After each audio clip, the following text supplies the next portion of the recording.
Hello, guys, and thank you so much for joining us for this special episode of the E&M Pod, where we're talking about the type 6 in relationship and the 6 in relationship with every other type.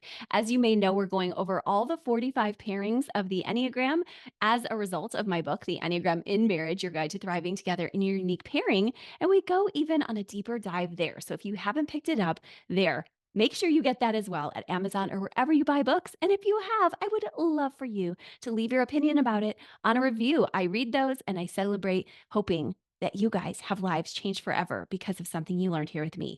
So we've already talked about 7, 8, and 9. Now we're delving into 6. Next week is 5, if you're in our series with us. And I love when people say, I'm just getting a refresher on all the types. That speaks so much to character when we say, let me learn about others too, whenever I'm on a dive about myself. And if we don't have time for all of the types, make sure you take in some of the other episodes, such as our deeper dive podcast, where we're going over cognitive biases and distortions. And maybe you even just take a moment to say, well, what is my partner's type? What is my child's type? Because that can help you tremendously also. Or what does my child seem to be gearing towards? So I love to work with you on this, not just because I think that personality is fascinating, which I do, but because I have seen it change lives when we have to shift and veer, knowing that we thought our partner or spouse was just like us or our family member, or thinking that maybe they are missing some important piece that we have, and come to find out they have gifts that we don't have too. And that may seem like it's not rocket science, Krista. I know that on a very basic level, it's true. But when we're negatively scanning for those biases in our lives, oftentimes we do have that availability bias. And we say, well, because I am not doing it this way, the way they're doing it might be wrong. And instead, when we really do the deep dive, we come together to realize actually the gifts our partner has, like our 6s today, the gift of courage, they bring to us. They are excellent planners. They are excellent at troubleshooting, at knowing how to have great adventures that are just well executed. And when we spend time with them, they rub off on us too in good ways. So, in fact, it's quite the opposite of thinking I have gifts and they don't have them and they're not good enough. And now we're coming into this realization, oh my gosh, they have gifts that you don't yet have. And so, spending time with your 6 will help you tremendously. And of course, if you're a 6 listening, then making sure you do the exact same for your spouse and their typology. Now, as we get started on type 6, before we go through all the type pairings, I'll remind you that 6s are a bit of a counter type in so many ways. Now, I know if you're deep diver on Enneagram, you know every type has a counter type, subtype that makes them a little bit different than the typical person of their type. But 6s are all different from each other in the way that sometimes they're called the contrarian and they don't fit into a box at all. And so when you say, is this you? Is this you? Is this you? Like the typical checklist of the types, sometimes it's hard for a 6 to even realize they're a 6 because they have so many counter examples of when they're not that. They want to be exact and precise.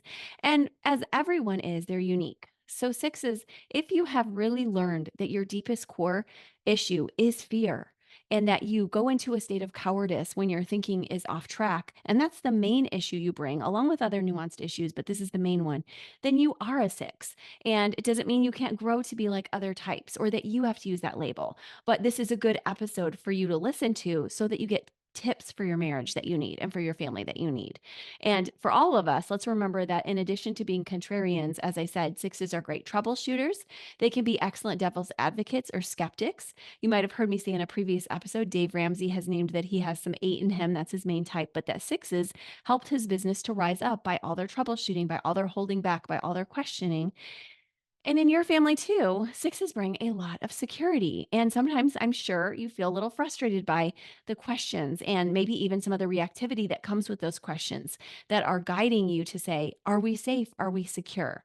And especially if your 6 hasn't learned to come into their healthy arrows of 9 and 3 to say, let's get moving in good ways. Let's go into that courage. And also let's rest peacefully. If your 6 is more balanced, you probably are like, I so appreciate their troubleshooting. I don't mind a little passion and reactivity because they do that achieving and they do that peacemaking so well too.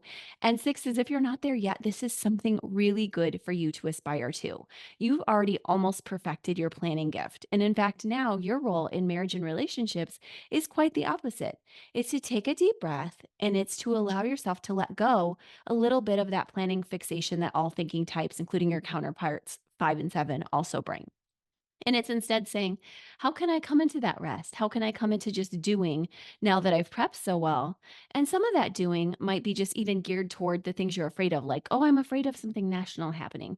So I'm going to go towards my municipal, city, government people or my church, and I'm going to try to bond with them. And that's amazing. But also remember, as a six, your partner needs you to align with them, and they need you to be an ally of their causes, even if you're not as passionate about theirs. So that is a huge piece for sixes to learn, is not to just take their issues and their fears and work only on those, but to really bring deep care, not just a checking the box, like, what did you say I had to do? I'll do it, and then moving on, but a deep care of, okay, I'm with you. I am trying my best to think with you, but also feel with you. And that means slowing down a bit for a six and allowing their partner to lead sometimes too, because sixes can, like I said, just be like, I know what to do. I know everything. We're going to need to be safe.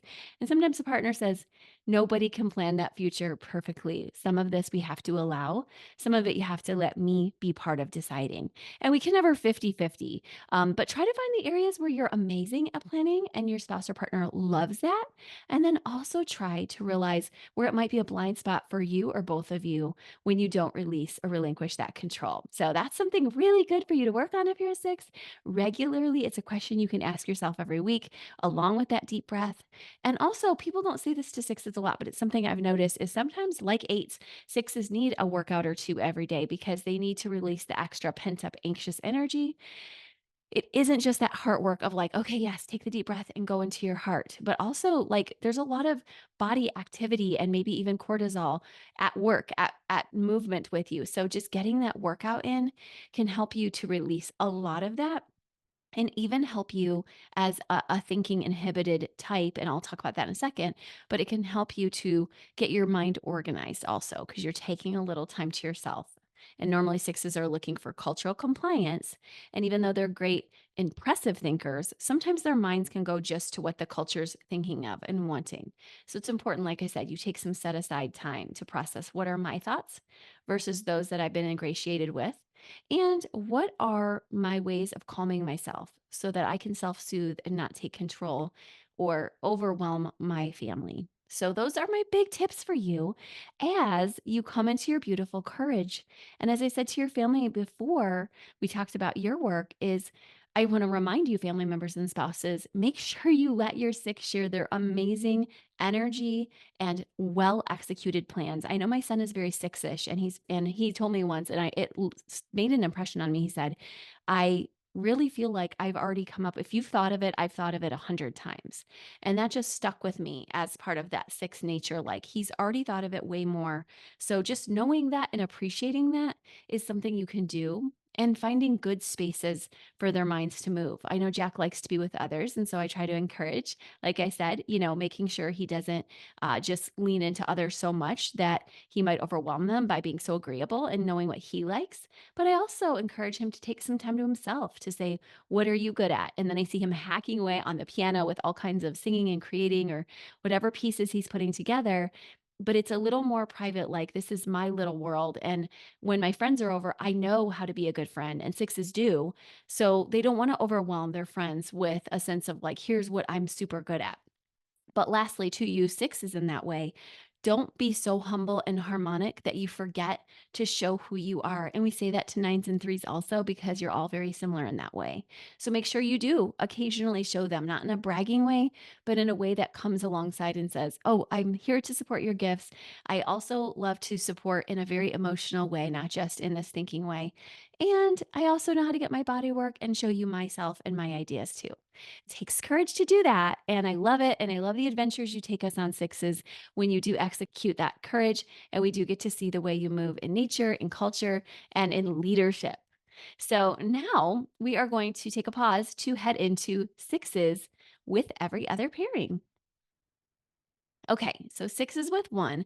It's a very intense personality combo because sixes and ones both really like to take control. And it's a good thing because if no one has control, we're flailing.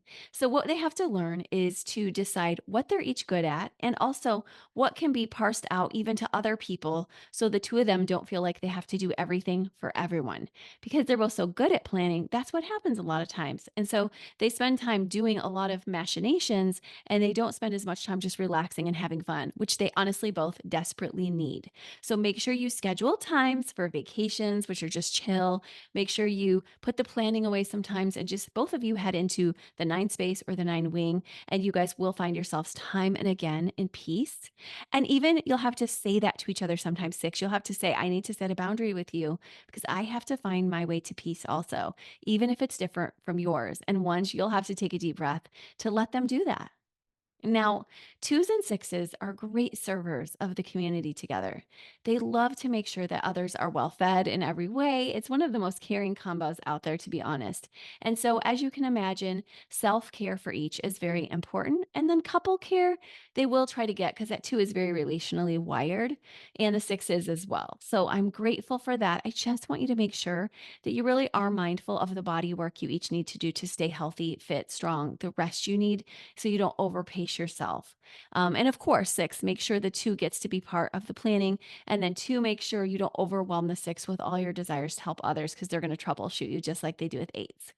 Okay, now three and six together, very common combo. Well oiled machine tend to be leaders. A lot of pastoral couples tend to be three, six.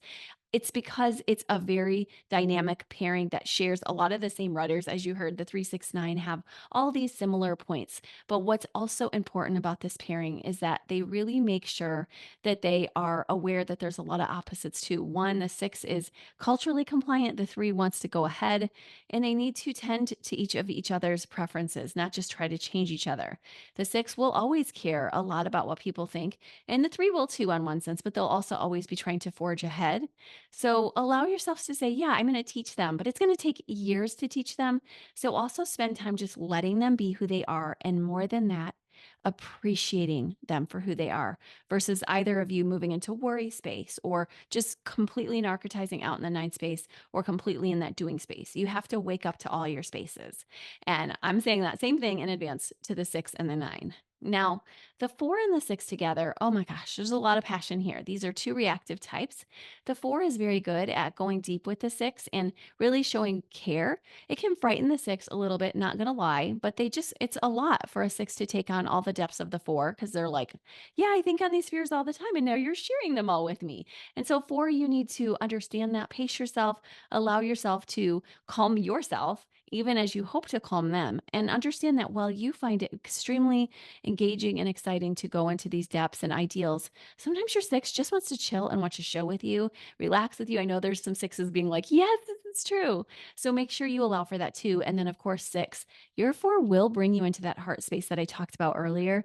That really makes your relationships unique. And that's important for you as a six, where you can really come alongside and just pretend to be like everybody else. So thank you, Force, for doing that.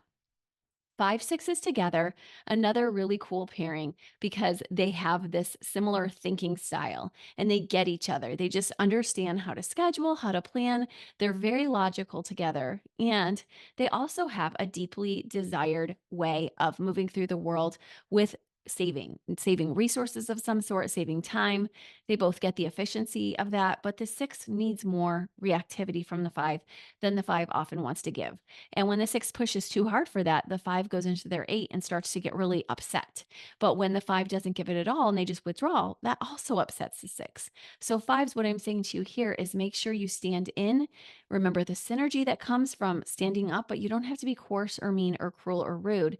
Just take that deep breath you need. Tell them when you can talk to them. Make sure it's the time the five has enough energy. And then you will have to have some deep dive conversations, even as I also recommend to you sixes, that you help the five understand that you do care about what they're sharing too, not just about your needs. So important. They can really vie for control here. So, really releasing control is important for both.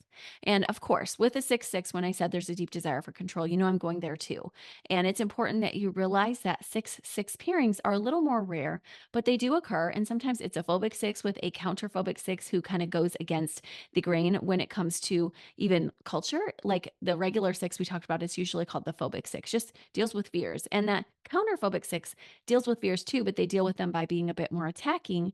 And so in this case, it's important that you allow yourselves to say, we have very strong places we both go into panic or into fighting, and we really need good self soothing to deal with our fears. So, finding your own way will help each of you to respect and vie for control less. Make sure that's the goal and priority, though, is self soothing techniques for both of you and fun together. Now, you would think for a 6 7, fun would not be a problem, but it actually is because what can happen, as we know after a honeymoon period, is that sixes can make sure that they're in this space of like planning and doing everything and troubleshooting. And sevens are like, I need fun after the hard work. So they can miss each other. And I talked a little bit about that on the 7 episode last week. So make sure you check that too. But the truth is, this pairing needs to find things that are fun together and commit to them regularly. Now, sevens don't like a constant, they get bored a little bit when it's time to plan something regularly. So give yourself a little flexibility, but have 3 or 4 things you know you like to do together.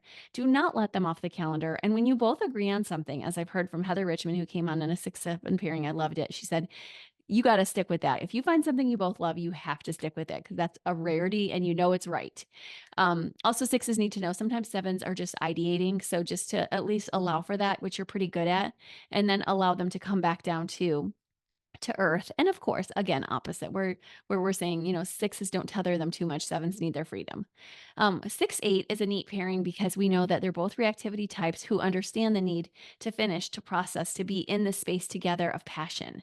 And that's one of the things that I think is my favorite is both of these types get so frustrated with the rest of us when we can't care for them in these deep dive ways. And they're like, man, I need somebody who gets the depths of my soul and who will go there with me. And you guys will really sacrifice for this space together, but it can be exhausting. And you got to make sure you come back around and repair well too, because the things that are said and done in these deep spaces can be very painful. So making sure you get your body work each day is critical so that you're not just giving your spouse all your stress, and also making sure you come back for fun. Notice that's a theme with sixes because they're serious. So key and critical. Schedule it in. And then last but not least, the 6 and 9, which we also talked about on the 9 6 episode, all these that are ahead, of course. Make sure you guys know this is a beautiful harmonic pairing in the way that you have such a chemistry with the 3 6 and 9 spaces. We do want to wake all those spaces up. They're both very practical. They're like, I'll work hard, then I'll rest hard, and then I'll plan hard. But if you'll notice, there's not much passion in that, and there's not much play in that. So we have to read between the lines a little to see what's missing and how do we make it happen. And it might feel for other pairings really hard to schedule, but this pairing is quite good at that. This pairing is like, because they're so practical, they're like, yes, we're going to schedule that in because we're both good at that. So I want you to prioritize it. And even if you're like, oh my gosh, we're in a state where we have to do, like come back to planning for your time. I always give the model of 6 hours a week of quality fun time together. And that's what I'm going to stick with here. So make sure you come back to that whenever you're veering off. It's important.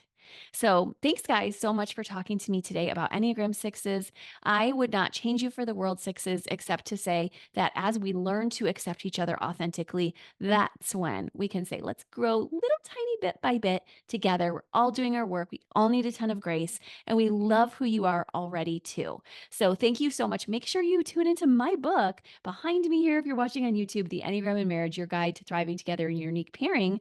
If you want a deep dive on how you can really walk through the really tough moments together in your pairing, where I go on a deeper dive with you. So glad to have you today. Thank you so much for joining me. I'll talk to you later. Bye-bye.